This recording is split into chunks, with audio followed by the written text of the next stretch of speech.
ভোর 4টের সময় আমাদের এখানে ঝড় বৃষ্টি হয়ে গেল। দেখো আমার ব্যালকনিটা কী অবস্থা।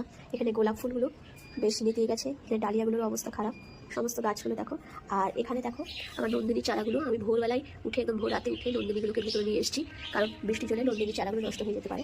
আর চলো ছাদে জাতের অবস্থা, সমস্ত গাছগুলো পাঁচিলের উপরে ছিল সেগুলো নামিয়ে রেখেছি। এখানে টমেটো গাছটা একদম নিচে ঝুঁকে পড়েছে, দেখো এর গাছের অবস্থা। আর ওপরের বেদির গাছগুলো দেখো, এখানে শিমের গাছ, এই যে টমেটো গাছ, এগুলো সব ঝুঁকে গেছে, একদম নেতিয়ে গেছে আর তোল পার করে দিয়ে গেছে। এদিকে টমেটো গাছগুলো পড়ে গেছে, আর এই সাইডে এই যে টমেটো গাছ দেখছো এগুলো ঝুঁকে গেছে। আর এই যে একটা গন্ধরাজ লেবু, যে ফুল এসছে, জানি না ফুলে তো অনেকগুলো ফুল ফুটেছিল, ঠিকঠাক পলিনেট হতে পেরেছে কিনা জানি না, আদৌ ফলগুলো দাঁড়াবে কিনা।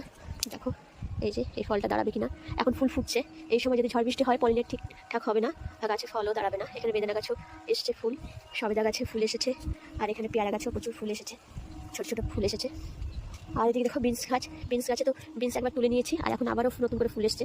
এইভাবে ঝড় বৃষ্টি হয়ে গেলে জানি না শীতকালের গাছগুলোর অবস্থা কী হবে। গাছগুলো পুরো তছনছ হয়ে গেছে। তো যাই হোক, টাটা।